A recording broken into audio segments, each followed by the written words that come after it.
1996, and what got me into it? I'd studied biotech at college, and we studied brewing as part of that. But I didn't move on into the brewing industry. I moved into the pharmaceutical industry, but based in the UK for a few years. And when I was living there that I got, I suppose, introduced to a different, a wide range of beers, cask-conditioned beers, guest beers in pubs, all that kind of thing, which we didn't have in Ireland at that time. And when I moved back to Ireland after working there for a couple of years, it was a bit of a shock to the system, and I suppose got the idea of doing something about it. We had 3-4 same beers in every pub, all that kind of story. And little did we know how tough it would be, I suppose, to get up and running and gradually build up the business. But I suppose we had great ideas, really loved beer, had a passion to do it, and just kind of kicked off. It was, and at the time, I suppose there was very little expertise around in the market in terms of what kind of building you need, what kind of equipment you need, what kind of anything you need, to be honest. So, like all the breweries that started out around then, we had to kind of figure it out ourselves and, compare notes with each other and so on. And even just to recruit our first brewer, we recruited a graduate from the IT in Carlow, and we sent him to Dublin Brewing Company as an apprentice for about the year or so before we opened, so that we'd have a brewer by the time we opened, because it was actually pretty hard to find a brewer to work in a craft brewery back in those days. But anyway, it took us a couple of years to get the show on the road and get through those initial things, planning process, etc. Commenced brewing in 1998 into a market that had never heard of craft beer. The name wasn't even used at that stage. It was microbrewery beer, and yeah, pretty challenging. We had good support locally, which we always appreciated, but it was very much out there, one customer at a time, a lot of time out, explaining to the trade, explaining to customers, and kind of slow progress. Then sort of an inflection point for us then was, I'm kind of trying to hit on some of the key things along the way, but was 2000 when we submitted some beer to what's called the International Brewing Industry competition, which is on every 2 years in the UK. But it's an international competition where the judging is blind tasting, and judging is done by beers from breweries from around the world. So it's very high competition, and we sort of submitted, and by luck or by by craft, we won a gold medal for our stout, and also we won the overall championship trophy. And we were probably, I'll say we were brewing for 2 years, but we wouldn't have done a lot of brews by that stage. And it was probably one of the first brews of our stout. I never went back to check which one, but the funny was, we've got awards since, and it's great obviously to win them, but this one, I suppose, opened a lot of doors for us in that it was fairly high profile. We got PR, and we got international distributors and buyers coming knocking on our doors looking for a beer.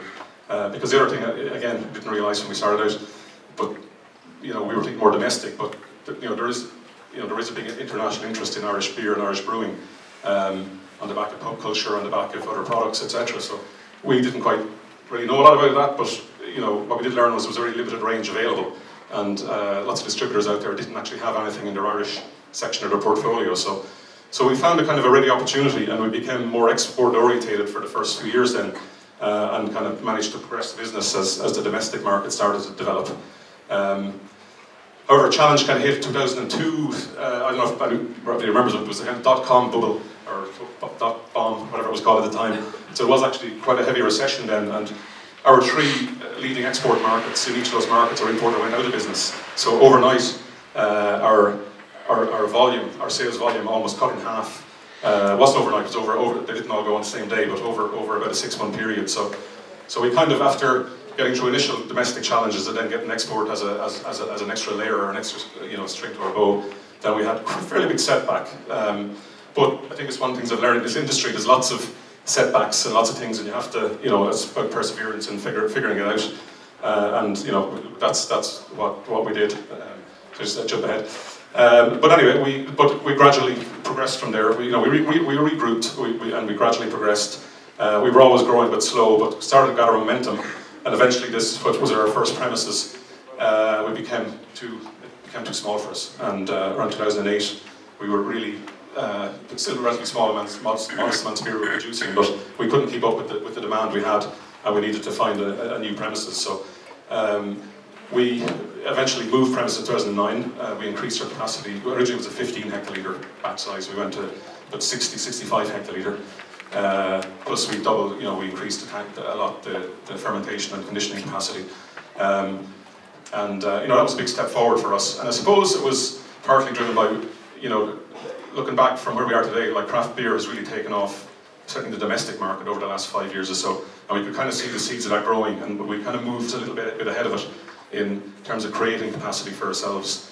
A bit of a punt, but it's been really important for us because we've had a lot of growth then as a company over the last, since we moved. And we're at the stage now where, initially we moved this building here. It's actually two buildings, but together 2 units. So initially we moved to 1 unit, then we took the second unit. And for the last year or so we've been renting another building close by, and we just managed to buy a building next door, just finally closed after a long building was in receivership and all this kind of thing. It took about a year, but what we found, I suppose, was we didn't anticipate we'd need, we thought we had lots of space, we found ourselves a little bit landlocked, so there's a little bit of a lesson there where we're located. But luckily we've now managed to buy the building next door, which sort of creates more opportunity to expand, so hopefully the demand keeps growing.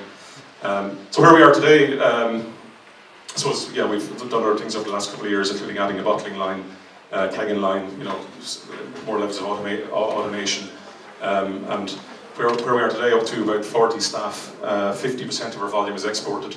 It used to be a bit higher because, as I said, we were more export orientated, but like I said, the domestic market's been on fire the last few years, so that's kind of balanced out. We export to about 25 countries, so it is. So we're in an interesting place, and I kind of see it as, even though we're 20 years in, almost like Pat, I feel we're just starting out now. We've kind of got the platform there, and we're ready to kind of move on and hopefully do bigger and better things. Some of the kind of things we went along the way. Financing obviously was a challenge from day one. It was very hard to get any money at the early stages, so it was very much a bootstrapped project. We did raise some money back in between 1996 and over a few years in the old BES scheme, which is now the EIS. So that helped us. Got a lot of support, I have to say, from the various government agencies with grant aid over the years. Enterprise Ireland Board, BA, County Enterprise Board, Leader. We've worked with all of them. And more recently, actually, Fáilte Ireland, we just got approved for some funding for a visitors project we're trying to develop, which I'll touch back on later. This other thing we wrestled with in our original building, if you notice, it was a nice old stone building with wooden rafters. It was a goods store beside the train station in Carlow. So a lot of character. But when we moved to a more modern building in an industrial setting. And I suppose we concluded that if you're a standalone brewery as opposed to a brew pub, production for producing for the general market with all the health and safety regulations, the the environmental regulations, insurance, and so on. It's probably more pragmatic doing it in a new building, but the jury's still out on that one. It's still great to do something something with a lot of character. But I suppose we're trying to blend both in terms of how we run the business. Equipment selection and the scale of it, I think we kind of got it wrong lots of times in that, I suppose, because the industry has grown so much, or the market has grown so much, probably a lot of us and others have maybe undersized some of our equipment, which is probably a good problem to have. But there are kind of various rules of thumbs in terms of what's economically viable even, and I think some breweries do tend to start out with something too small because that's what they can afford, but actually it's not really economically viable to brew at that scale. So anyway, that's another day's work. But it's sometimes you're weighing up also between buying new equipment, which you can really turnkey and can slot in, versus second-hand, which is cheaper, and when your budget's strapped, sometimes you have to sometimes go for the second-hand option. But there's a kind of a word of caution there as well, that often we've bought new and second-hand over the years, but sometimes second-hand is not exactly what you need, and then you're sort of retrofitting, and it's you might have got it for half the price of a new, but you end up spending maybe 50% on top to get it into service. So I think you have to be careful. Sometimes it's the right decision to go second-hand if you get the right piece of kit that more or less is what you need. And to be honest, it's harder and harder to find that because there's so many craft breweries out there looking for second-hand equipment. It's actually pretty hard to find good quality stuff nowadays. One of the other challenges that keeps coming back to haunt us is this, I suppose, bottleneck is kegs, keg population, particularly if you're an export company and there's a longer time to get your kegs back. But you know, there's rental keg options, there's one-way keg options. We've kind of looked at all the options, but we're still more focused on probably buying our own kegs and managing our own keg population.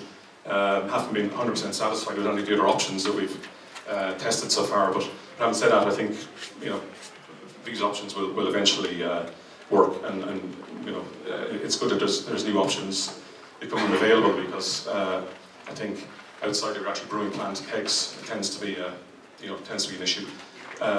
Staffing and recruitment, that's something that we found is probably growing pains. Just when you're small and you're a couple of people, it's sort of you're kind of doing it yourself. But then as you start to grow, you need to recruit people in, and you probably left it too late. You kept working away and trying to stretching yourself, and then you don't have the time to recruit almost. So it's I think we're getting there, but like I say, we're up to 40 odd staff now. Probably a few more to get, but or to recruit, and I think we're building a very strong team. So another thing we come across the whole area of quality as you scale up. I mean, again, to a certain level, when you're doing it in a small brewery, the brewer can kind of look after everything, and if he's a good brewer and he's passionate about beer, he's going to put out good quality beer. But I think again, when you get to a certain scale, you have to think about laboratory, about investing in equipment, and investing in the sort of supports you have to put in place to make sure your product is served correctly in the marketplace. And again, an area we probably didn't focus on when we didn't know much about when we started up. I'd even been in a cold room in a pub, but the brewing's only part of it. There's an awful lot of technical work and things to be gotten right between the brewery and the glass, in terms of the dispense, the equipment for that, the servicing of it, the technical support, the line cleaning. We've taken an approach where we do a lot of that ourselves, and we just found that was a better solution for us, and work to some extent with third-party contractors, where we control a lot of it ourselves. And that's an investment on our part, but I think in terms of controlling the quality and consistency, I'm happy that it's a good investment. The other areas in terms of growth skills is the whole marketing commercial. I'm not really going to get into this much. Other people have. There's a kind of question, again, I get asked about because we export. People ask a lot about export, but I think because now we have a very vibrant domestic market, I think it seems to me like a very good place to start and learn your trade as a new brewery, at least, unless you have a lot of expertise in the company is in the domestic market. But there's certainly lots of opportunities in the export markets, but not easy to navigate, and other people have touched on it, because it's finding the right partner to work with. There's a lot of regulatory issues around alcohol generally, and some markets are more complicated than others, but we're sort of very happy with the balance between our domestic and export at this point in time. We've got lots of other questions we have on a day-to-day basis. The thing about craft brewing, I suppose, is what I often think of it as what is craft brewing. To me, it's about diversity and wide range of products, and that's what the consumer now is looking for. And as a brewery, that's kind of a challenge to respond to, because in the ideal world, you produce one product at large scale, and you're based in James's Gate, and that's it. But like in our world, you actually have to be able to produce quite a variety of projects and a diverse range, and the consumer is looking for new things all the time.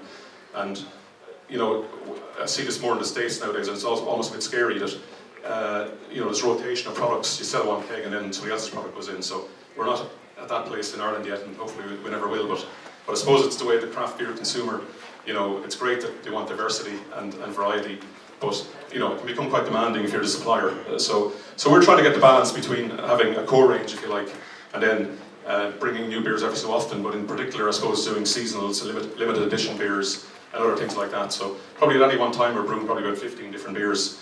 And that dictates the design of your brewery and your warehousing and lots of other things as well.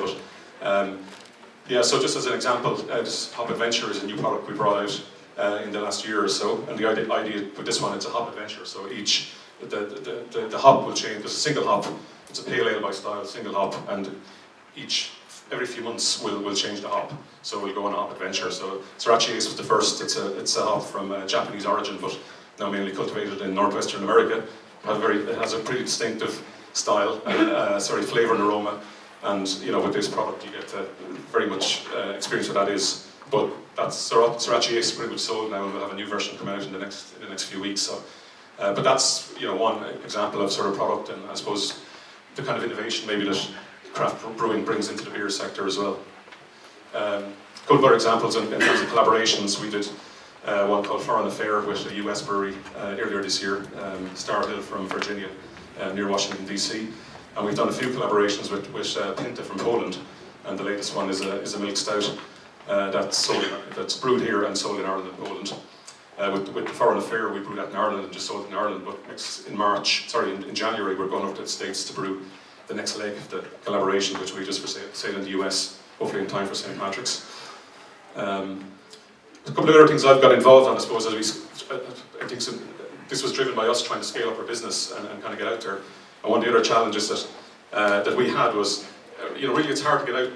As a regulated product, you can't just serve it from your premises or go to the farmer's market or whatever. So, certainly going back 5 years ago, it was hard to find an outlet where, and we didn't have the luxury like Oliver Hughes of having our own bar. It was, we didn't have anything we could directly sell to the consumer. So, myself and a partner, Bruce Mansour, started the Craft Beer and Cider Festival in the RDS in 2011, was the first one. And that's grown from strength to strength. If anybody was there a couple of weeks ago. But the driving force behind that was to give us an opportunity as breweries, working together to be able to showcase our products and sell our products to the public, and be a bar, run a bar for a day type of thing, or for 3 days. Tight on time, yeah? Alright. So, and in the last 2 years we actually have set up our own bar, Brewery Corner in Kilkenny, with the same kind of objective in mind. And I mentioned this project earlier. It's an old maltings in Bagnestan, where our brewery is based. It started life as a water-powered brewery back in the late 1700s, and this is a building that we now own, and it's something we're hoping to develop in terms of there's a lot of brewing history and heritage in the area. It was most recently a maltings, and we're hoping to kind of get some of that going again and develop the kind of visitor experience. I had a few stats on the general market, which we can touch on. Jonathan, if anybody was here for him earlier, he spoke more about the large, the beer market generally. So this is just some stats from a report that it's the ICBI, Irish Craft Brewers of Ireland Association. This is our second report that we've commissioned. First one in 2014, so the next one was just published a few weeks ago. We're missing a little part of it here, but it does track, say, the the increase in volume in the craft sector. This is specifically the domestic Irish craft sales output in this graph between 2011 and 2016. So I think it's grown more or less tenfold from about 25,000 hectolitres to projected 250,000 hectolitres in 2016. So 2016 is obviously a projection. And over the last, between 2013 to 2014, 14 to 15, has been sort of 70% growth year-on-year output from the craft sector here in Ireland. So fairly significant stats. Job-wise, it's about 256 people now directly employed in the craft sector in Ireland, which is about over 10% of what's employed in all of brewing in Ireland. So it's much more labour intensive, so it can have much more of an impact in terms of job creation. And the brewers are dotted around the country, so it's decentralised as well. Plus it's missing here, but there's kind of a 1+1 knock-on from the survey we did, that every job in a brewery tends to create one extra job in the local economy. So anyway, that's that. Kind of touched on those things. So look at this maybe could be something in the questions and answers. Well, I think there's a lot of reasons to be positive. Very vibrant sector, really exciting time to be in it. I think we're kind of changing the brewing sector a little bit, or contributing to that. But I don't know, where do we go from here? We're 2.5% of the market. Other markets are 10% plus. So I think there's scope for a lot of growth, and hopefully, there's hurdles, there's things to navigate. But I think we can get there. Get asked the question with 50 plus breweries, 60 plus I think it is now, are we overcrowded? I don't think so yet, but it is getting kind of warm in the room, so we'll see what happens. There's the craft versus crafty, where big guys are bringing out products to compete in the space, a lot of imports, limited space on the bar and on the shelf, but it's an overall growing market. We're all doing our thing to bring in new customers, so I'm optimistic, but I'm just highlighting some of the things. So I think that's all I had to say, if I use up my 15 minutes.